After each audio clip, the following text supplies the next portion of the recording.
Cumprimento a todos os meus irmãos com a paz de Jesus. Seja bem-vindo ao estudo da lição da Escola Sabatina número 12, Julgado e Crucificado. Antes de começar, vamos orar.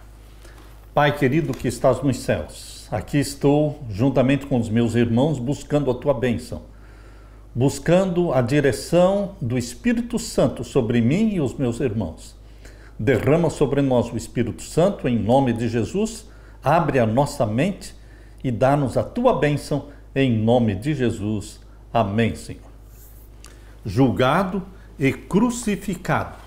O verso áureo, por volta das 3 horas da tarde, Jesus bradou em alta voz, Eloi, Eloi, lama sabachthani, que significa, meu Deus, por que me desamparaste? Marcos 15, 34. Marcos 15 é o centro da narrativa da paixão de Cristo. Apresenta o julgamento de Jesus, sua condenação, a zombaria dos soldados, sua crucifixão, sua morte e o seu sepultamento. Os acontecimentos desse capítulo 15 de Marcos são apresentados com detalhes nítidos e cristalinos, provavelmente porque o autor, Marcos, deixou os fatos falarem por si mesmos.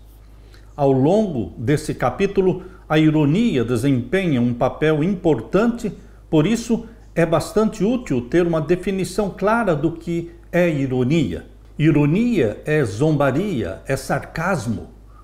No estudo desta semana, desde a pergunta de Pilatos, quando ele perguntou: "Você é o rei dos judeus?", passando pelos soldados zombadores, a inscrição acima da cruz e a zombaria dos líderes religiosos que diziam: "Salvou os outros e a si mesmo não pode salvar", Marcos 15, 31, até o surgimento inesperado de José de Arimateia. O capítulo 15 de Marcos está repleto de dolorosas ironias que, no entanto, revelam verdades poderosas sobre a morte de Jesus e o que ela significa. Jesus e a sua morte. O que significa para você? Jesus é tudo para mim. Jesus Cristo morreu a minha morte para que eu possa viver a vida dele. É isso que Jesus fez. Ele morreu a morte em nosso lugar e eu o aceito como meu Salvador pessoal. Eu me entrego a ele para servi-lo, para fazer a vontade dele, com a esperança de que em breve nós poderemos viver eternamente na presença de Jesus. Aleluia!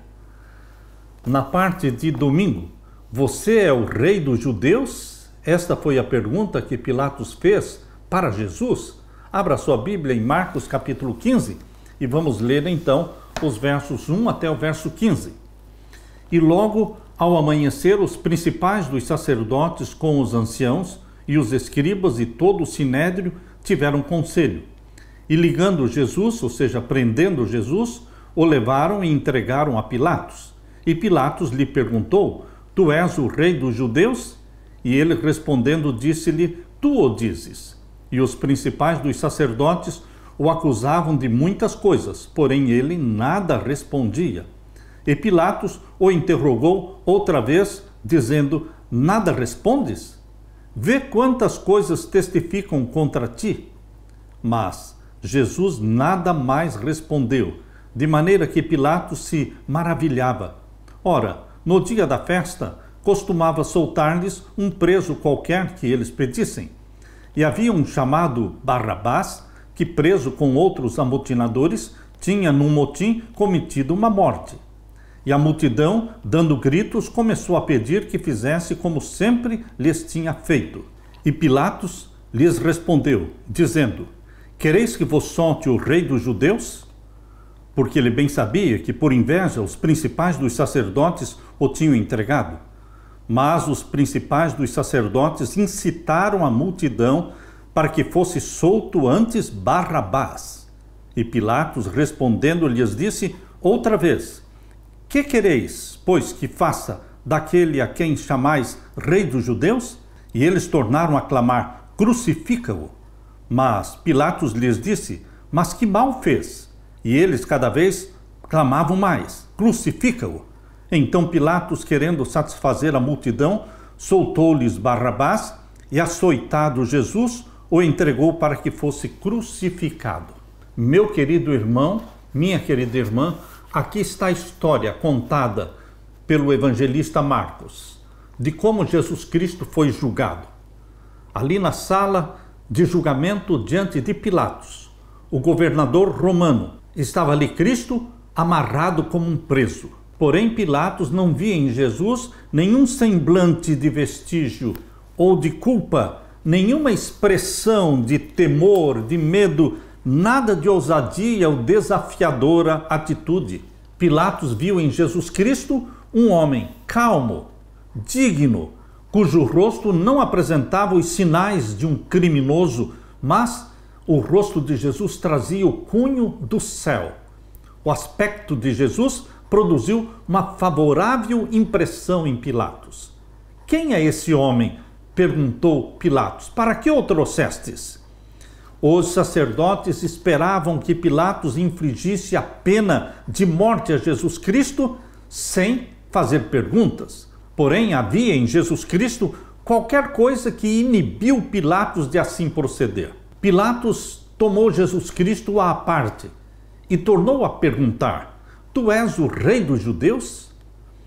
E Jesus Cristo respondeu Pilatos: Tu dizes isto de ti mesmo, ou disseram-te outros de mim?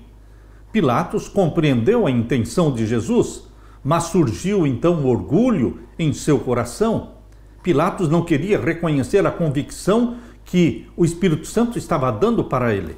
Porventura sou eu judeu? Perguntou Pilatos. A tua nação e os principais dos sacerdotes te entregaram a mim? O que fizeste? Passou a oportunidade que Deus estava dando para Pilatos. Todavia, Jesus não deixou Pilatos sem luz. Jesus deu a entender a Pilatos que não estava buscando um trono aqui na terra. O meu reino, disse Jesus, não é deste mundo. Se o meu reino fosse deste mundo, pelejariam os meus servos para que eu não fosse entregue nas tuas mãos. Mas agora o meu reino não é daqui. Disse-lhe, pois, Pilatos: Logo tu és rei? Jesus respondeu: Tu dizes que eu sou rei. Eu para isso nasci e para isso vim ao mundo, a fim de dar testemunho da verdade. E todo aquele que é da verdade ouve a minha voz. João capítulo 18, versos 36 a 38. Pilatos teve o desejo de conhecer a verdade. Por isso ele perguntou: que é a verdade? Mas, fazendo a pergunta, não esperou a resposta. Saindo para onde estavam os judeus, declarou com veemência: Não acho nele crime algum. Pilatos estava confuso, estava em dúvida. Pilatos não foi deixado às cegas. Uma mensagem de Deus foi enviada a Pilatos. Em resposta às orações de Jesus, a esposa de Pilatos foi visitada por um anjo do céu e ela viu em sonho o Salvador e com ele conversara. A mulher de Pilatos não era judia, mas ao olhar para Jesus durante o sonho, não teve dúvidas de que era o Filho de Deus. A mulher de Pilatos sabia, através do sonho, que Jesus era o príncipe de Deus. Contemplou-o em um julgamento no tribunal. Viu-lhe as mãos estreitamente amarradas como se fosse um criminoso. Viu Herodes e os seus soldados praticando sua terrível ação. Ouviu os sacerdotes e os príncipes cheios de inveja e perversidade, acusando furiosamente a Jesus. Então, no sonho, a esposa de Pilatos viu que ele entregou Jesus para ser açoitado, e depois de haver declarado: Não acho nele crime algum, a mulher de Pilatos viu em sonho a condenação pronunciada por Pilatos e viu entregar Cristo aos seus matadores. Viu a cruz erguer-se no Calvário, viu a terra envolta em trevas e ouviu o misterioso brado: Está consumado. Ainda outra cena se lhe deparou no sonho. Viu Jesus Cristo sentado sobre uma grande nuvem branca, enquanto a terra vacilava no espaço e seus assassinos fugiam da presença da sua glória. Com um grito de terror, a mulher de Pilatos despertou do sonho, escreveu imediatamente a Pilatos palavras de advertência. Enquanto Pilatos hesitava quanto ao que havia de fazer, um mensageiro, correndo, abrindo apressadamente caminho por entre o povo, passou-lhe às mãos uma carta da sua esposa. E nessa carta estava escrito: não entres na questão deste justo, porque num sonho muito sofri por causa dele. Quando Pilatos leu aquela mensagem, ele ficou pálido, estava confuso em suas próprias emoções contraditórias. Lembrou-se então de que existia um costume, uma vez por ano, de soltar um preso, a pedido do povo. Assim, voltando-se para a multidão, disse Pilatos: qual quereis que vos solte? Barrabás ou Jesus chamado Cristo? Com um urro de animais ferozes, veio a resposta da turba enfurecida: solta Barrabás. Pensando que o povo talvez não houvesse compreendido a pergunta, Pilatos exclamou outra vez: quereis que vos solte o rei dos judeus? Mas eles clamaram novamente: fora daqui com este e solta-nos Barrabás. Percebam a frase: fora daqui com este e solta-nos Barrabás. Desprezaram o Senhor da vida, desprezaram o Salvador do mundo. E então Pilatos perguntou: que farei então de Jesus chamado Cristo? E eles, irados, disseram: crucifica-o. Pilatos recusou libertar a Jesus Cristo porque ele foi acusado de perder a sua posição de governador romano na Palestina.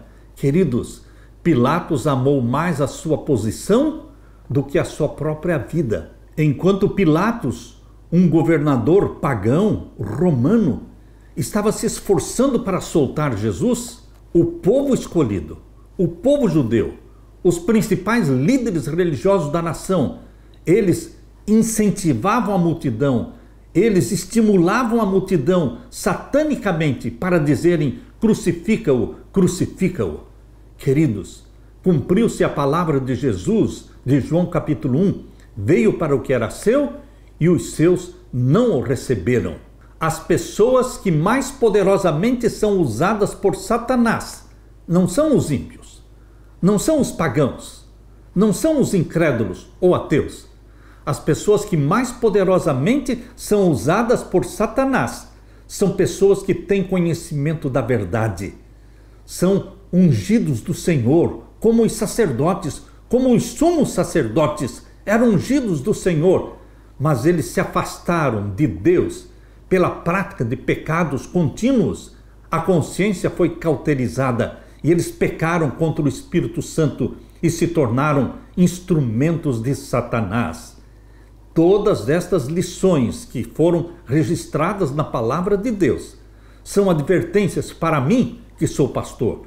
É advertência para você, meu amigo, que é pastor também, para você que é ancião, ungido do Senhor.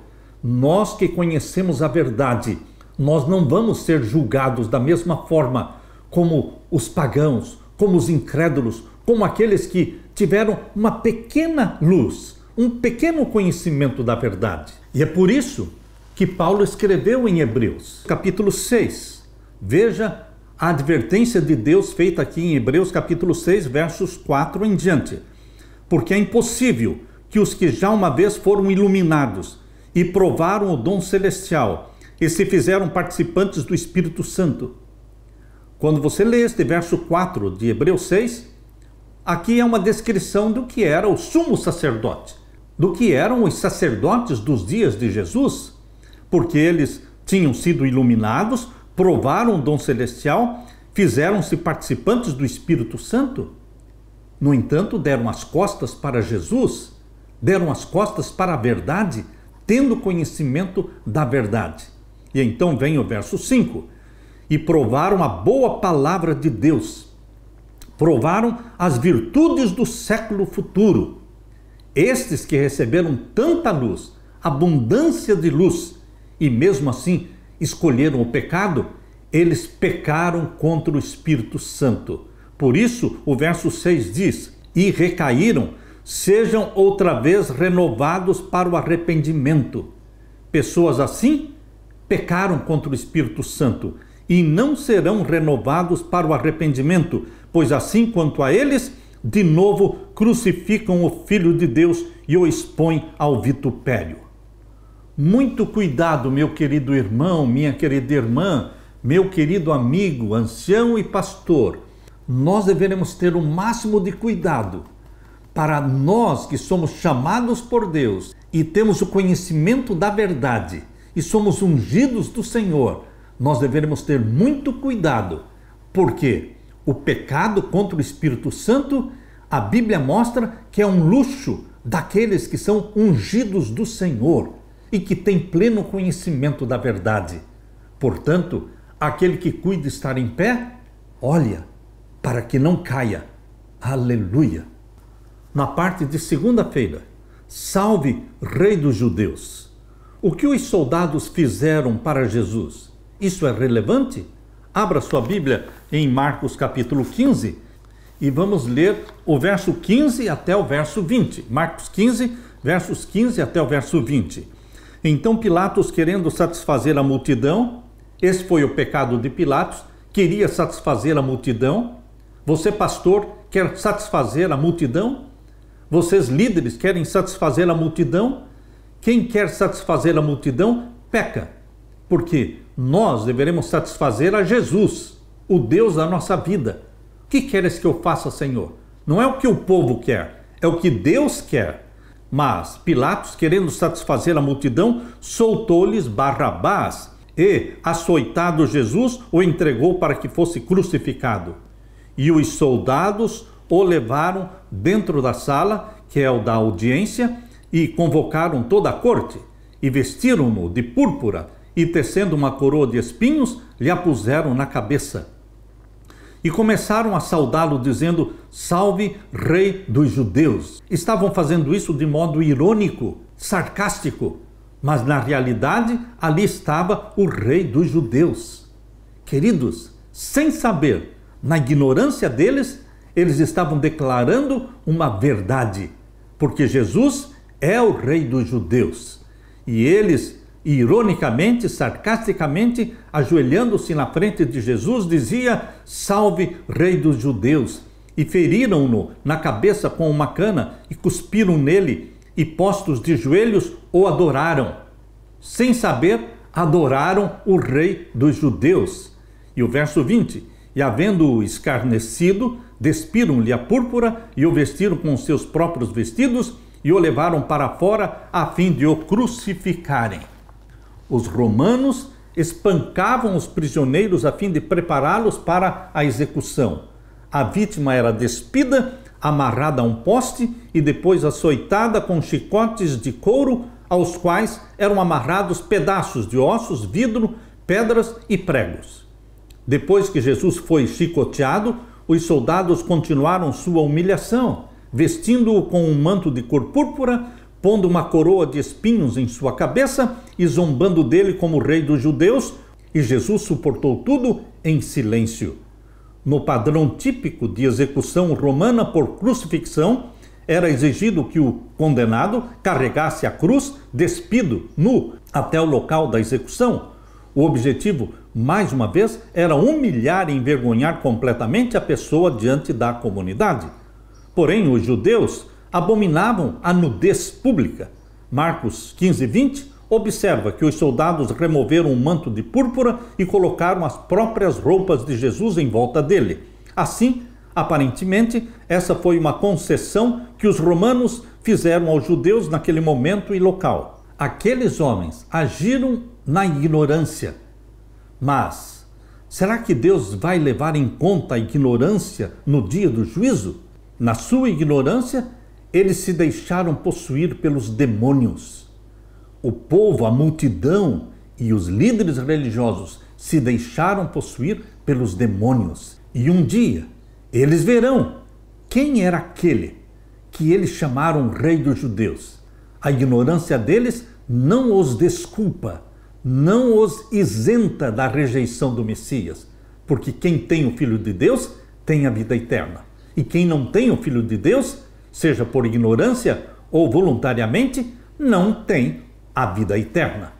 Você tem o Filho de Deus? Você abraçou a Jesus Cristo como seu Salvador pessoal? Que assim seja. Aleluia! Na parte de terça-feira, crucifixão. Abra sua Bíblia agora em Marcos capítulo 15 e vamos ver o verso 21 até o verso 38. E constrangeram um certo Simão Cirineu, pai de Alexandre e de Rufo, que por ali passava, vindo do campo, a que levasse a cruz. Somente Marcos, somente ele, fala de Alexandre e de Rufo, filhos de Simão Cirineu, que carregou a cruz de Cristo. Alexandre e Rufo eram seguidores de Jesus. Porém, Simão Cirineu não era seguidor de Jesus, mas se encontrou com Jesus na derradeira hora. E constrangeram um certo Simão Cirineu, pai de Alexandre de Rufo, que por ali passava, vindo do campo, a que levasse a cruz. Ele estava voltando do trabalho quando se encontrou com a multidão saindo da cidade em direção ao Calvário. E o verso 22 diz: levaram-no ao lugar do Gólgota, que se traduz por lugar da caveira, e deram-lhe a beber vinho com mirra, mas ele não o tomou. E havendo-o crucificado, repartiram seus vestidos, lançando sobre ele sortes para saber o que cada um levaria. E era a hora terceira, ou seja, às 9 horas da manhã, e o crucificaram. E por cima dele estava escrita a sua acusação: o Rei dos Judeus. E crucificaram com ele 2 salteadores, um à sua direita e outro à esquerda. E cumpriu-se a escritura que diz: e com os malfeitores foi contado. E os que passavam blasfemavam dele, meneando as suas cabeças e dizendo: ah, tu que derribas o templo e em 3 dias o edificas, salva-te a ti mesmo e desce da cruz. E da mesma maneira também os principais dos sacerdotes com os escribas diziam uns para os outros, zombando: salvou os outros e não pode salvar-se a si mesmo. Ó Cristo, o Rei de Israel, desça agora da cruz para que o vejamos e acreditemos. Também os que com ele foram crucificados o injuriavam. E chegada a hora sexta, meio-dia, houve trevas sobre toda a terra, e até a hora nona, até as 3 horas da tarde, do meio-dia até as 3 da tarde, houve trevas sobre a face da terra. E a hora nona, 3 horas da tarde, Jesus exclamou com grande voz, dizendo: Eloi, Eloi, lama sabachthani, que traduzido é: Deus meu, por que me desamparaste? E alguns dos que ali estavam ouvindo isto diziam: eis que chama por Elias. E um deles correu a embeber uma esponja em vinagre e, pondo-a numa cana, deu-lhe a beber, dizendo: deixai, vejamos se virá Elias tirá-lo. E Jesus, dando um grande brado, expirou. E o véu do templo se rasgou em 2, de alto a baixo. Quando Jesus saiu do pátio de Pilatos, a cruz preparada para Barrabás foi colocada sobre os feridos e sangrentos ombros de Jesus. A carga do Salvador era demasiado pesada para que ele pudesse suportar. Ele estava fraco pelo sofrimento. Desde a ceia pascal com os discípulos, Jesus não tinha tomado nenhum alimento, nem bebera nada. Angustiou-se no jardim do Getsêmani em conflito com as forças satânicas, suando sangue. Suportar a agonia da traição, viu os discípulos abandonarem-no e fugirem. Foi levado diante de Anás, depois foi levado diante de Caifás e em seguida diante de Pilatos. De Pilatos foi mandado para Herodes e reenviado a Pilatos. De insulto para outro insulto, de uma a outra zombaria, 2 vezes torturado por açoites. Toda aquela noite foi uma sucessão de cenas, de molde a provar até ao máximo uma alma de homem. Quando ele foi açoitado pela 2ª vez, a cruz pesada foi-lhe posta sobre os ombros, e então a natureza humana de Jesus não mais podia suportar, e ele caiu desmaiado sob o peso da cruz. A multidão que seguia o Salvador viu seus fracos e vacilantes passos, mas não manifestaram compaixão. Viram os perseguidores que era impossível a Jesus levar mais adiante aquela pesada cruz. Por essa ocasião, um estranho, Simão Cirineu, pai de Alexandre e de Rufo, chegando do campo, encontrou aquela multidão que saía da cidade. Simão ouvira falar de Jesus, porque os filhos dele eram seguidores de Jesus, mas ele próprio não era discípulo de Jesus. Que privilégio foi o de Simão Cirineu! Meu querido irmão, pense um pouco. Ele foi apanhado por um dos soldados que o arrastou até onde estava Jesus com a cruz, e então tiraram a cruz dos ombros de Jesus e a colocaram sobre os ombros de Simão Cirineu. Que privilégio desse homem ter ajudado a Jesus a carregar a cruz. Jesus olhou para ele e Simão Cirineu, naquele momento, sentiu que ali estava o Salvador do mundo, o Cordeiro de Deus que tira o pecado do mundo. Simão Cirineu se tornou também um discípulo de Jesus. Em chegando ao lugar da execução, os presos foram ligados à cruz que eles trouxeram. Os dois ladrões lutaram com força para não se deixarem crucificar, mas Jesus não colocou nenhuma resistência. O Salvador Jesus não murmurou nenhuma queixa. O rosto permaneceu calmo e sereno, mas grandes gotas de suor borbulhavam na sua fronte. Enquanto os soldados executavam a terrível obra, Jesus estava orando pelos seus inimigos, dizendo: Pai, perdoa-lhes, porque não sabem o que fazem. Aquela oração de Cristo por seus inimigos abrangia o mundo inteiro, envolvia todos os pecadores que já viveram antes dele e aqueles que viriam ainda a viver desde o começo do mundo até o fim dos séculos. Pesa sobre todos nós a culpa de termos crucificado o Filho de Deus. A todos é gratuitamente oferecido o perdão. Jesus diz: quem quiser, venha e tome de graça da água da vida.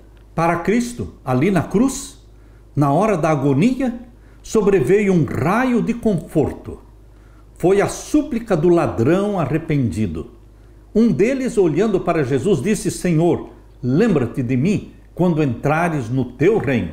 A resposta de Jesus veio rapidamente, suave e melodioso acento.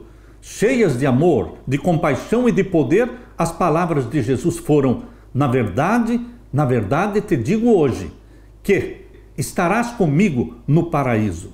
Meu querido irmão, o pobre ladrão, no limiar da eternidade, lhe chama de Senhor. Cristo não prometeu que o ladrão estaria com ele no paraíso naquele mesmo dia. Não foi isso que Jesus prometeu. Ele próprio, Jesus, não foi naquele dia para o paraíso. Por quê? Ele morreu na sexta-feira, permaneceu no túmulo durante todo o sábado. E no domingo, quando ressuscitou, ele disse: não me toques, porque ainda não subi ao Pai. João 20, verso 17. Mas no dia da crucifixão, na sexta-feira, aquele dia de aparente derrota e treva, ali foi feita a promessa: hoje eu te dou a certeza, disse ele para o ladrão, que você estará comigo no paraíso. A posição de Cristo entre os ladrões indicava ser ele o maior criminoso dos três. Assim se cumpriu a Escritura, que diz: foi contado com os transgressores, Isaías 53, 12.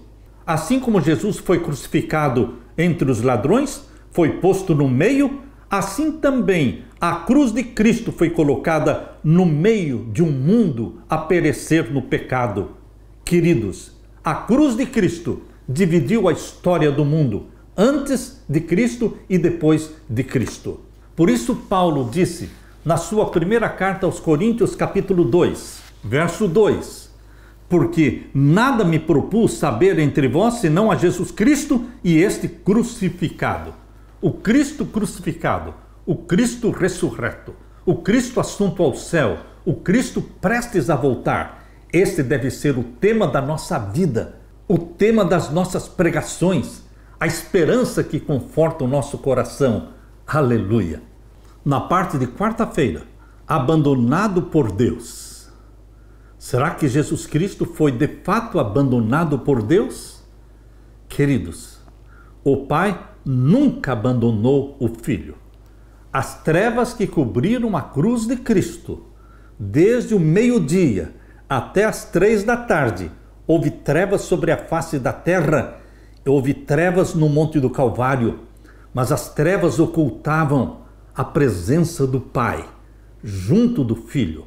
Não somente o Pai, mas toda a hoste celestial. Ali eles estavam, presenciando o sofrimento de Cristo, mas o Filho de Deus estava bebendo o cálice amargo da morte, porque o plano divino era salvar a humanidade. Leia comigo agora Marcos capítulo 15 e os versos 33 a 41. E chegada a hora sexta, ou seja, meio-dia, houve trevas sobre toda a terra, até a hora nona, 3 horas da tarde. E a hora nona, Jesus exclamou com grande voz, dizendo: Eloi, Eloi, lama sabachthani, que traduzido é: Deus meu, por que me desamparaste? E alguns dos que ali estavam ouvindo isto diziam: Eis que chama por Elias. E um deles correu a embeber uma esponja em vinagre, e pondo-a numa cana, deu-lhe a beber, dizendo: Deixai, vejamos se virá Elias tirá-lo. E Jesus, dando um grande brado, expirou. E o véu do templo se rasgou em 2, de alto a baixo. E o centurião que estava defronte dele, vendo que assim clamando expirara, disse: verdadeiramente este homem era o Filho de Deus. E também ali estavam algumas mulheres, olhando de longe, entre as quais também Maria Madalena, Maria mãe de Tiago, o menor, e de José e Salomé, as quais também o seguiam e o serviam quando estava na Galileia, e muitas outras que tinham subido com ele a Jerusalém. Na cruz do Calvário, Jesus se tornou pecado. Jesus não se tornou pecado quando nasceu da Virgem Maria, durante os 33 anos que viveu na terra. Ele não se tornou pecado. Ele se tornou pecado, sim, na cruz do Calvário, quando ele assumiu, de fato, os nossos pecados. Foi ali na cruz que ele sentiu a separação do Pai. Com o terrível peso de culpa que ele assumiu na cruz do Calvário, ele não podia ver a face reconciliadora do Pai. O afastamento do semblante divino do Salvador, nessa hora de suprema angústia, penetrou-lhe o coração com uma dor que nunca poderá ser bem compreendida pelos homens. Tão grande era essa agonia que ele mal sentia a dor física. A dor da separação do Pai era muito maior do que a dor física. Satanás torturava Jesus Cristo ali na cruz com tentações cruéis.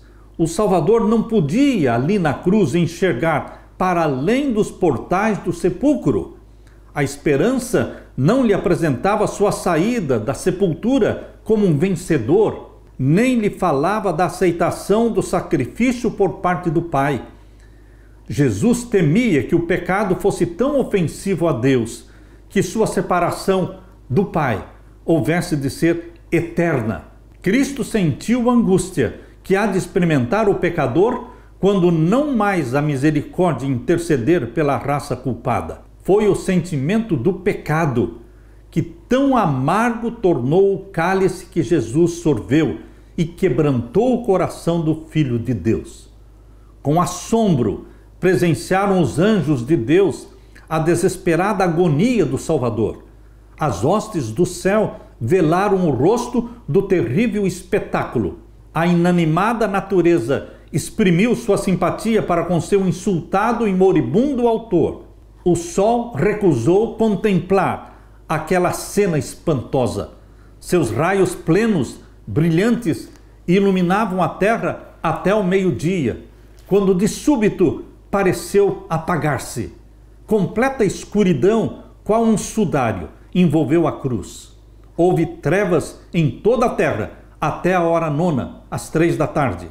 Não houve eclipse ou qualquer outra causa natural para essa escuridão, tão espessa como a escuridão da meia-noite, sem luar, sem estrelas. Naquela densa treva, ocultava-se a presença do Pai.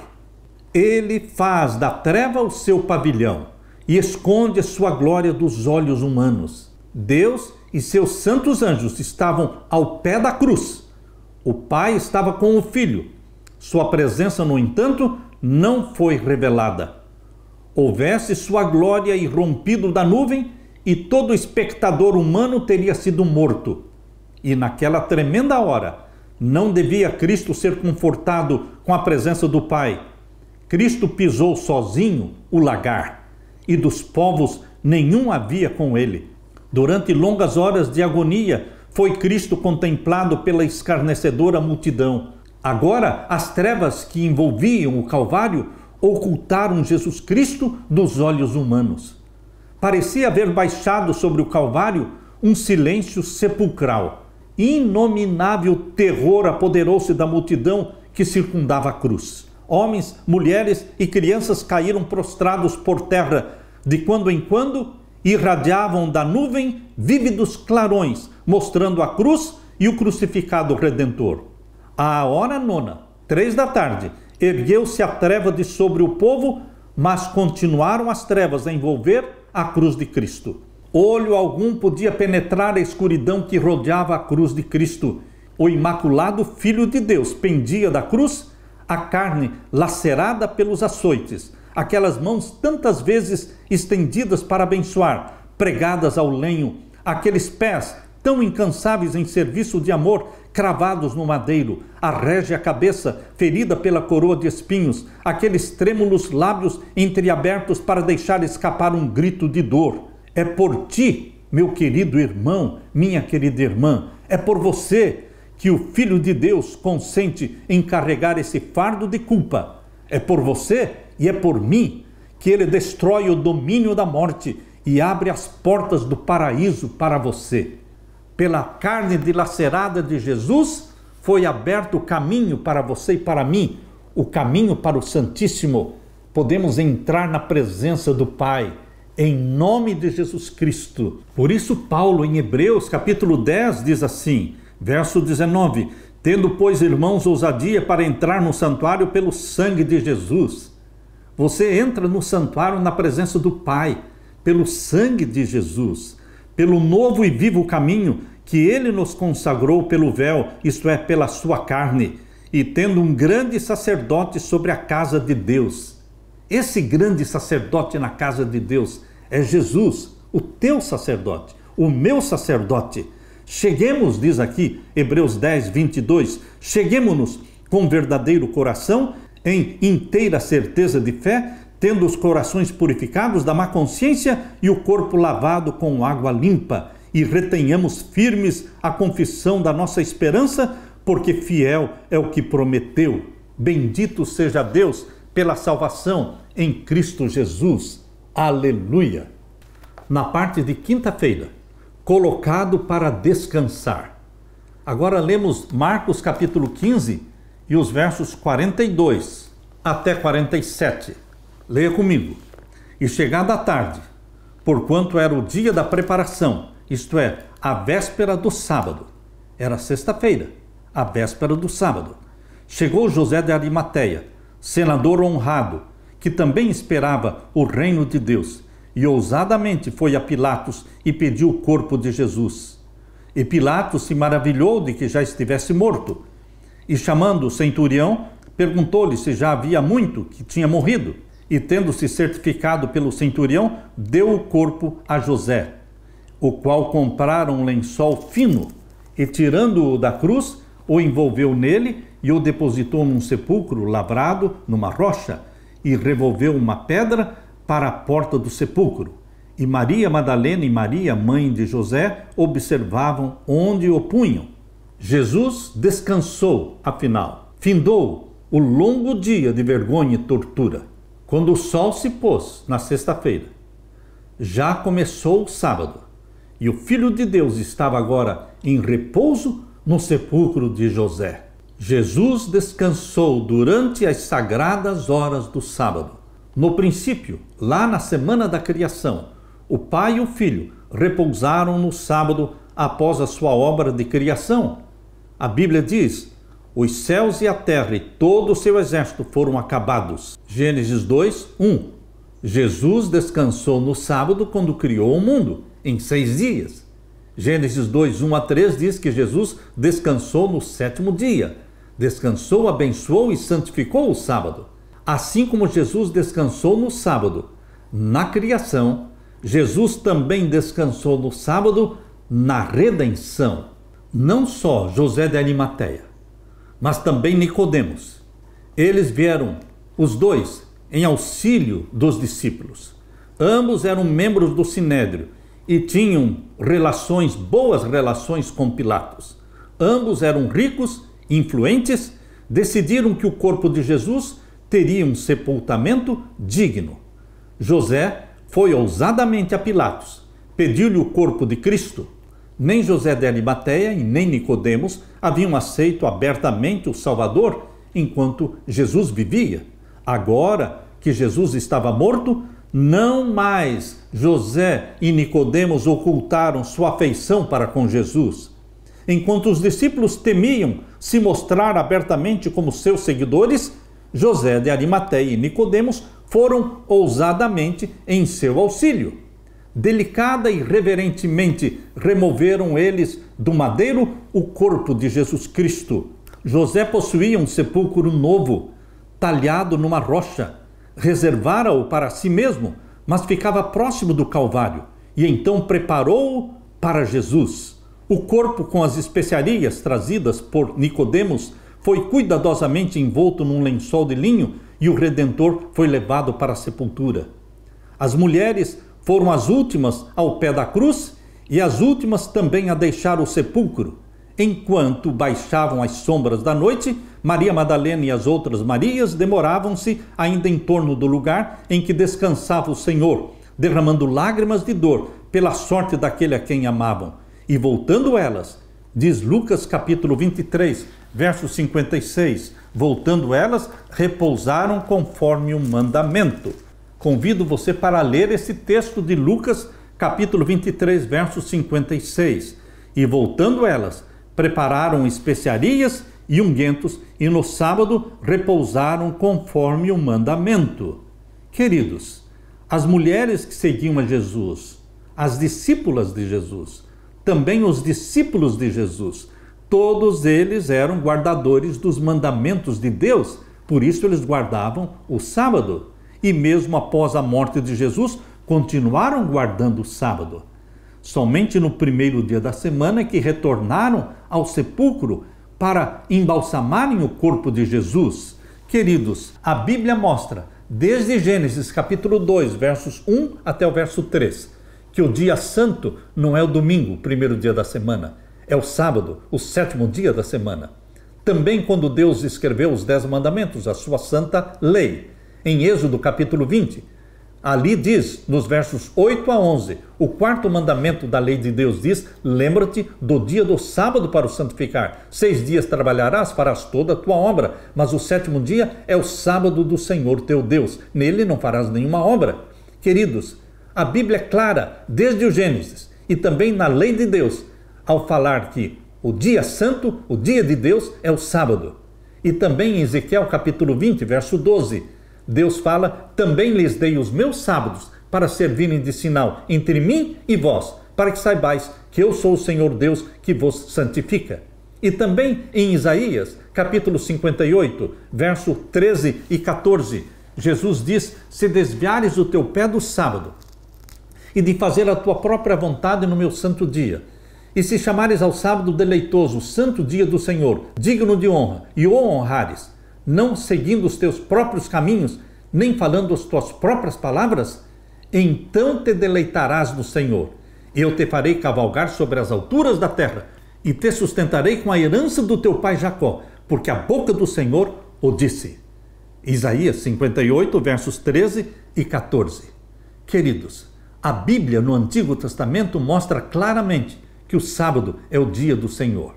Mas também no Novo Testamento, porque em Lucas, capítulo 4, verso 16, diz, falando de Jesus, chegando a Nazaré, onde foi criado, entrou num dia de sábado, segundo o seu costume, na sinagoga e levantou-se para ler.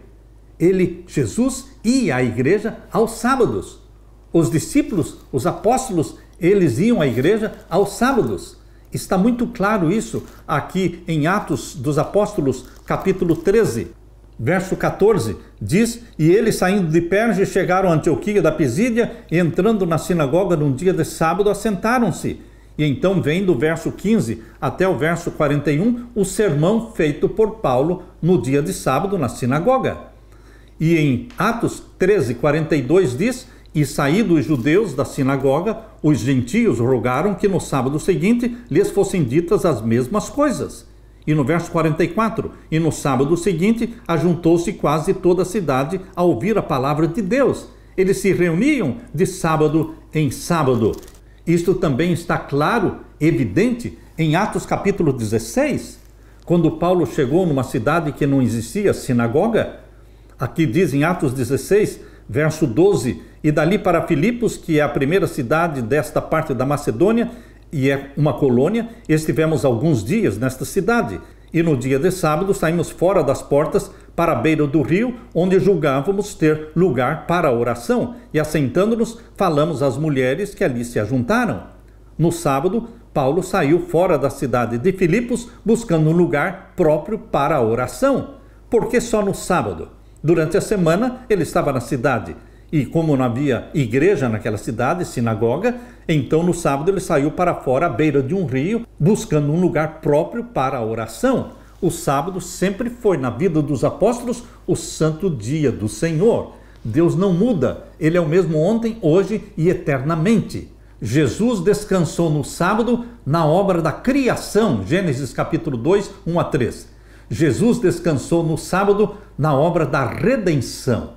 Portanto, meu querido irmão, Jesus Cristo é Criador nosso e Redentor nosso. E Jesus está chamando hoje discípulos. Todo aquele que quiser, venha a mim e tome de graça da água da vida.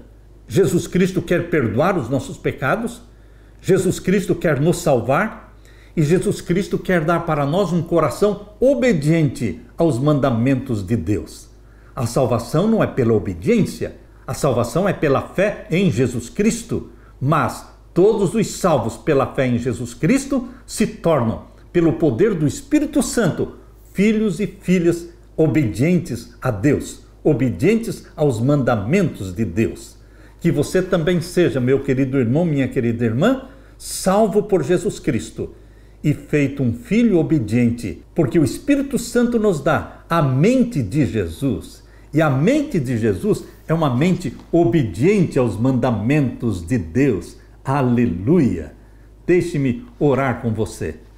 Pai querido que estás nos céus, obrigado porque o Senhor nos deu o exemplo através da vida de Jesus, que na criação descansou no sábado, que na redenção descansou no sábado. Jesus Cristo é o nosso Salvador, é Ele que nos perdoa os pecados e é através do Espírito Santo que somos gerados espiritualmente como filhos e filhas de Deus. Que o Espírito Santo dê para mim, os meus irmãos, um coração obediente aos teus santos mandamentos, porque aqui está a paciência dos santos, aqui estão os que guardam os mandamentos de Deus e têm a fé de Jesus. Apocalipse 14, verso 12. Que estas sejam as características minhas e de todos os meus irmãos que me ouvem. Em nome de Jesus que eu peço. Amém e amém. Deixo com você, meu querido irmão, minha querida irmã, a paz de Jesus. Amém.